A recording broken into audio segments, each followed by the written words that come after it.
9.2 seconds. Not bad. Hello all, this is David from Sunward Hobbies, here with a quick video tutorial on how to disassemble and reassemble your airbrush. Now, as you can see, I am lightning quick at it. But for the sake of education, I'm going to slow it way down for you sloths out there. Let's begin. For the tutorial, I'm going to be using Iwata's Neo Gravity Feed airbrush, as it is the basic universal design of most airbrushes. Some might have special features that others don't, or slightly different designs, but if you know how to assemble this one, then you pretty much know how to assemble all of them. So when disassembling an airbrush, you always got to start from the back and work your way forward. So first, you unscrew the handle,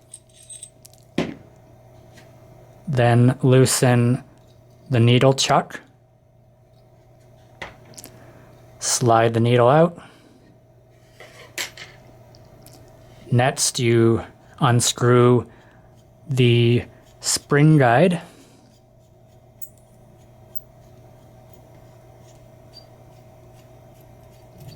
and if I'm going too fast, let me know in the comments. I'll be sure to adjust. Next, the needle spring pops out.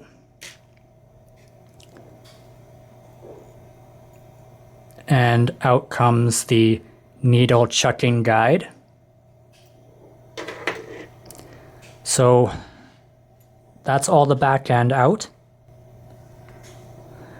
Next, the trigger just pops right out.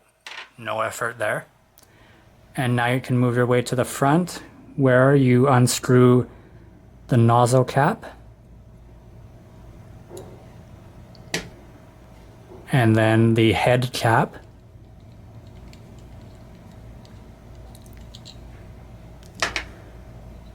And last thing to remove, you're going to need your nozzle wrench, which comes with the Iwata Neo.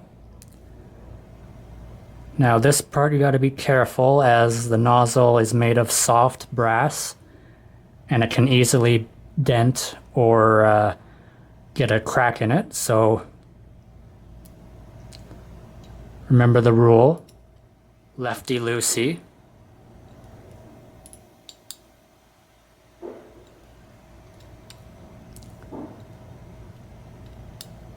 And you just keep turning until it just falls right out.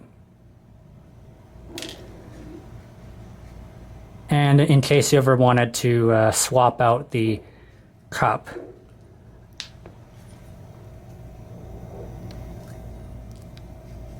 it's very tight on there. There you go. If you ever wanted to swap out the cup, it just unscrews. So now, with all the guts removed, that is what's remaining of your airbrush. So at this point you would clean it out with your airbrush cleaner, pipe cleaners, or a special airbrush cleaning brush. And then you start reassembling. And now for reassembly, we're basically doing the same thing we just did, but in reverse. However, reassembly is slightly trickier, as this involves tightening of parts, and over-tightening parts over time can cause damage, which isn't always the cheapest to replace. But anyway, so whereas we were going backward to forward in disassembly, this time in reassembly it's forward to backward, which means we start with the nozzle, and this time it's righty-tighty.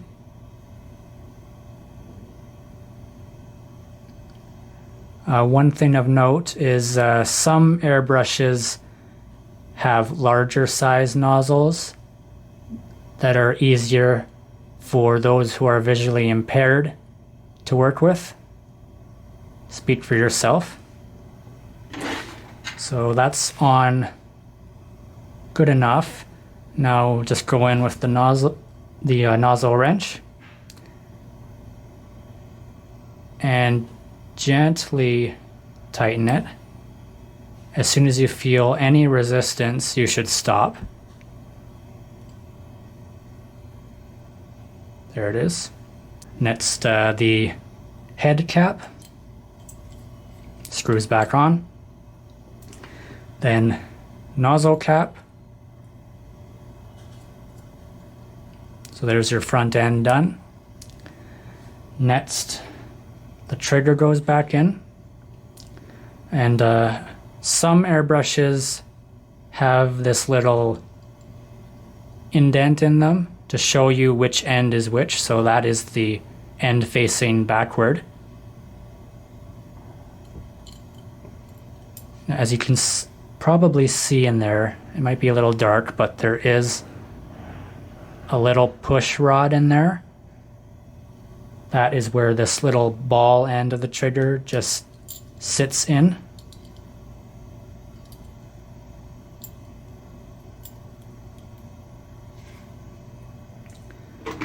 And to hold that in place, we'll be putting the needle chucking guide back in. See this little curve shape, this S? This right here, that needs to be facing up once you put that in, just like that.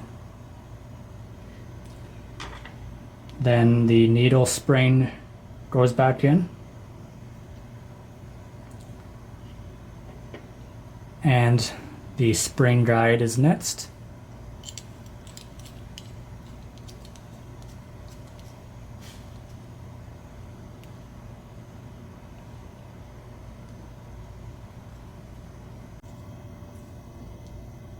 So that's on there tight now. Then comes the needle. Now this is another part you got to be careful with, as being too forceful with this can cause the tip to bend. And once that happens, you may as well just buy a new needle. So gently slide that in there.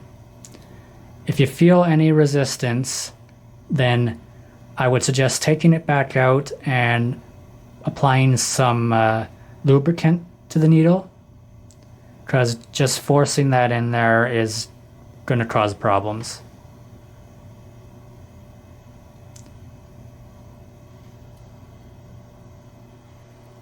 So if you can see the needle tip poking out of there, then that means it is in all the way. So you're good to put your needle chuck on. And last one is the handle.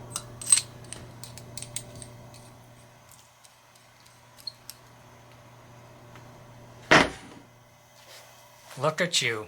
You've just assembled and disassembled your airbrush.